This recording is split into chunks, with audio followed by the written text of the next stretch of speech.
Hello students, আমি Moumita ma'am. আশা করি তোমরা সকলে খুব ভালো আছো। Welcome back to our channel. Students, আজকে আমি তোমাদের থার্ড সেমিস্টার মেজর ইংলিশ থেকে তোমাদের যে মহাভারত যে পোর্শনটা আছে তোমাদের হচ্ছে পেপার 3 ইউনিট 2-তে, তো মহাভারতে তোমাদের অনেকগুলো এপিসোড দেওয়া। তো সেখান থেকে যে প্রথম যে এপিসোডটা আছে দ্য ডাইসিং এপিসোড, সেখান থেকে কয়েকটা ইম্পর্টেন্ট হচ্ছে 10 মার্কসের কোয়েশ্চেন নিয়ে আলোচনা করব, ঠিক আছে?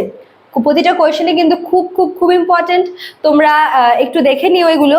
আর আশা করব যে এই কোয়েশ্চেনগুলো তোমাদের পরীক্ষার জন্য খুব হেল্পফুল হবে। তো ক্লাসটি শুরু করার আগে বলে রাখি, যারা এখনো আমাদের সাথে অনলাইনে যুক্ত হওনি বা যারা যুক্ত হতে চাইছো, তোমরা কিন্তু চাইলে অনায়াসে আমাদের হেল্পলাইন নাম্বারে যোগাযোগ করে আমাদের সঙ্গে যুক্ত হয়ে যেতে পারো। দেখো, এখানে লেখা আছে আমাদের হেল্পলাইন নাম্বার দুটো। একটা হচ্ছে 6295916282, আর একটা হচ্ছে 7076398606। ঠিক আছে? তোমাদের যদি কোনো রকমের কোনো কোয়ারি থাকে অ্যাডমিশন নিয়ে, তোমরা কিন্তু আমাদের এই নাম্বারটায় যোগাযোগ করতে পারো। এবং দেখো, যেহেতু আমাদের ক্লাস অনেকদিন আগে থেকে শুরু হয়ে গেছে এবং আমরা আমাদের লাইভ ক্লাসগুলোতে কিন্তু অনেক কিছুই ডিসকাস করে থাকি, যেগুলো হয়তো কোথাও গিয়ে আমাদের এই ইউটিউব ক্লাসে ছাড়া পড়ে যায়। যেহেতু ওখানে আমার সাথে বাকি স্টুডেন্টদের সাথে ইন্টারাকশনটা ভালো হয়, ওই জন্য হচ্ছে ওদের সমস্ত রকমের ডাউটস কিন্তু আমি ক্লিয়ার করে থাকি। তো তোমরা যদি পরীক্ষার আগে অ্যাডমিশন নাও, তোমরা সমস্ত নোটস হয়তো পেয়ে যাবে, কিন্তু তোমরা এই যে ডিসকাশনগুলো যেগুলো আমি লাইভ ক্লাসে করে থাকি, তোমরা কিন্তু এগুলো মিস করে যাবে। ঠিক আছে? হয়তো ওখান থেকে অনেক কিছু তোমাদের এক্সামের জন্য হেল্পফুলও হতে পারে। তাই তোমাদের বলছি, যদি তোমরা অ্যাডমিশন নিতে চাও তো তোমরা কিন্তু এখনই নিয়ে নিতে পারো, কারণ তোমাদের এক্সামেরও কিন্তু খুব একটা বেশি দেরি নেই। ঠিক আছে? চলো দেরি না করে শুরু করে দিই আজকের ক্লাসটা। দেখো, দ্য ডাইসিং এপিসোড, যেখানে হচ্ছে পাণ্ডব আর কৌরবদের মধ্যে যে ডাইস গেমটা হয়েছিল, ওটার উপরেই কিন্তু মেন এই এপিসোডটা রয়েছে। এখানে আমরা অনেক কিছু দেখি।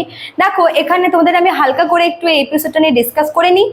এখানে আমরা দেখি যে হস্তিনাপুর থেকে বের হওয়ার পর পাণ্ডবরা ইন্দ্রপ্রস্থ বলে নতুন একটা রাজ্য গড়ে তোলে এবং সেখানে কিন্তু যুধিষ্ঠির হচ্ছে রাজা হিসেবে বসে। এবং অনেক মানে রাজ্য জয় করার পরে আমরা দেখি যে যুধিষ্ঠির মানে 5 পাণ্ডব একটা হচ্ছে রাজসূয় বলে একটা যজ্ঞ হয়, যেটা সেই সময় যজ্ঞটা হতো যখন কোনো কিং অনেকগুলো রাজ্যকে জয় করত, তখন সে নিজের যে এক্সিস্টেন্সটা সেটা হচ্ছে দেখানোর জন্য বা নিজের পাওয়ারটাকে বোঝানোর জন্য এই যজ্ঞটা কিন্তু করত। এবং সেই হিসাবে ইন্দ্রপ্রস্থে কিন্তু পাণ্ডবরা সেই যজ্ঞটার আয়োজন করে এবং সেই যজ্ঞে কৌরবরাও কিন্তু ইনভাইটেড থাকে। ঠিক আছে? তো সেই যজ্ঞতে গিয়ে দেখা যায় যে প্রত্যেকে সেখানে হচ্ছে প্রেজেন্ট থাকে, শ্রীকৃষ্ণ থাকে, ঠিক আছে, আরো অনেকে থাকে। তো কৌরবরাও সেখানে যায়। তো সেখানে গিয়ে যখন হচ্ছে যুধিষ্ঠির যে কৌরবরা যারা আছে, ওরা যখন ওখানে গিয়ে দেখে যে পাণ্ডবরা মানে হস্তিনাপুর থেকে ওদেরকে বের করে দেওয়ার পরও ওরা এত বেশি আর কি মানে সাকসেস পেয়ে গেছে, এত ওদের বাড়বাড়ন্ত, তো সেটা দেখে হচ্ছে ভালো লাগেনি। ঠিক আছে? ওদের ভালো লাগেনি, কৌরবদের ভালো লাগেনি। তো যখন ওরা ফিরে আসে, দুর্যোধন প্ল্যান করে যে কি করে ওদেরকে আরো বেশি করে নিঃস্ব করে দেওয়া যায়। ঠিক আছে? কেননা ওরা এখান থেকে নিঃস্ব হতে বেরিয়েছে, কিন্তু যাই হোক ইন্দ্রপ্রস্থে গিয়ে ওরা আবার সবকিছু কিন্তু তৈরি করে নিয়েছিল। ঠিক আছে? তো কিভাবে ওদের আবার নিঃস্ব করে দেওয়া যায় সেই প্ল্যান করছিল। তো সেই সময় কৌরবদের যে মামা আছে শকুনি, সে তাদেরকে বুদ্ধিটা দেয় যে যদি এই যে ডাইস গেমটা, যেটা পাণ্ডবরা পারে না, যদি এই ডাইস গেমটা অ্যারেঞ্জ করা যায় এবং ওখানে পাণ্ডবদেরকে ইনভাইট করা হয় এবং একবার যদি এই ডাইস গেমে কোনোভাবে হচ্ছে পাণ্ডবদের হারিয়ে দেওয়া যায়, তবে কিন্তু ওরা আবার আগের মতো নিঃস্ব হয়ে যাবে। সেই হিসাবে কিন্তু এই ডাইস গেমটা হস্তিনাপুরের কোর্টে মানে কৌরবদের কোর্টেই কিন্তু এটা অ্যারেঞ্জ করা হয় এবং ওখানে আমরা দেখি মোট 20টার মতো রাউন্ড হয়। প্রতিটা রাউন্ডে কিছু না কিছু আর কি হারে যুধিষ্ঠির, এবং শেষে আমরা দেখি যে হচ্ছে ওরা নিজেদেরকেও আর কি ওই বাজি রাখে। ঠিক আছে? এবং 20 নাম্বার যখন রাউন্ডটা আসে, মানে 19 নাম্বারের পরে যখন 20 নাম্বার রাউন্ডটা আসে, তখন কিন্তু পাণ্ডবদের কাছে কিছু ছিল না, শুধুমাত্র ওদের যে ওয়াইফ আছে দ্রৌপদী, সে ছিল। এবং দ্রৌপদীকেই তারা বাজি রাখে এবং সেই বাজিটা তারা হেরে যায়, যার দরুন কি হয়, আমরা দেখি যে দ্রৌপদীর কিন্তু বস্ত্রহরণ করার চেষ্টা করা হয়। হ্যাঁ, তো এই যে ডাইস এপিসোডটা, আরেকটা কথা বলে রাখি যে যদিও বা বস্ত্রহরণের জিনিস মানে ওটা পুরোটা সাকসেসফুল হয় না, কেননা শ্রীকৃষ্ণ এসে দ্রৌপদীকে বাঁচায়। এবং এই এপিসোডটার পরে মানে এই যে এই ব্যাপারটা মিটে যাওয়ার পরে দ্রৌপদী কিছু প্রশ্ন তোলে, কেননা ওখানে উপস্থিত অনেক বয়স্ক অনেক সম্ভ্রান্ত লোকেরা ছিল, তাদের সামনেই এরকম একটা মহিলাকে আর কি মহিলার আর কি সম্মানে টানাটানি করা, এটা নিয়ে অনেক প্রশ্ন তোলে কিন্তু দ্রৌপদী। ঠিক আছে, তো এই এপিসোডটা মেন ডাইসিং এপিসোড নামে পরিচিত। তো এখানে হচ্ছে অনেকগুলো কোয়েশ্চেন এখান থেকে তোমাদের হবে। তো মেইন কতগুলো ইম্পর্টেন্ট 5টা কোয়েশ্চেন 10 মার্কসের কোয়েশ্চেনে আজকে আলোচনা করব, তোমরা দেখো। ঠিক আছে, দেখো প্রথম কোয়েশ্চেনটা আছে ডিসকাস দ্য কনসেপ্ট অফ ধর্মা। এই যে মহাভারত যে গল্পটা আছে এটা পুরোটাই কিন্তু ধর্ম রিলেটেড। ঠিক আছে, ধর্মা বা মোরাল ডিউটি। আমরা কিন্তু গল্পটার প্রতিটা মানে এই যে মহাভারত যে এপিক আছে এটা তো একটা এপিক, তো এই এপিকের প্রতিটা এপিসোডে প্রতিটা পর্বে কিন্তু আমরা ধর্মর একটা ব্যাপার দেখি। তো ধর্ম হচ্ছে এই যে মহাভারতের সেন্ট্রাল থিম বলা হয়। তো হচ্ছে ডিসকাস দ্য কনসেপ্ট অফ ধর্মা এভাবেও আসতে পারে, অথবা সেন্ট্রাল থিম অফ মহাভারত এইভাবেও আসতে পারে। তোমরা কিন্তু এটা দেখে যাবে। নেক্সট দেখো কি বলেছে, discuss the role of Shakuni.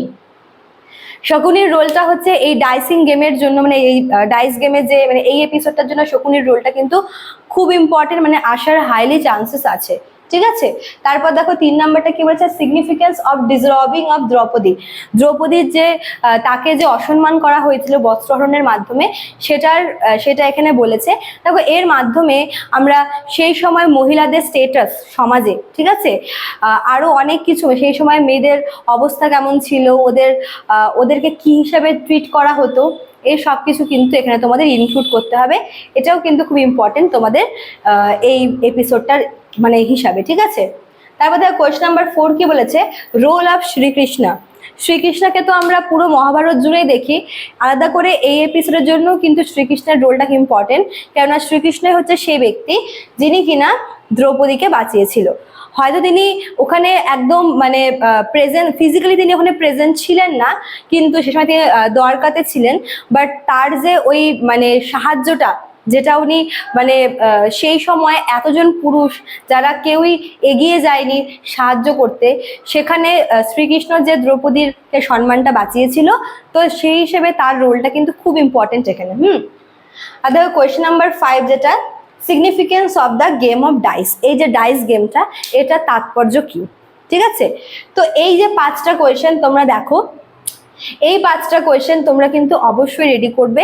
তোমাদের এক্সামে কিন্তু এই এপিসোড থেকে, এই যে ডাইসিং এপিসোড থেকে এই কোয়েশ্চেনগুলো প্রতিটা কোয়েশ্চেনই কিন্তু খুব খুব খুব ইম্পর্টেন্ট।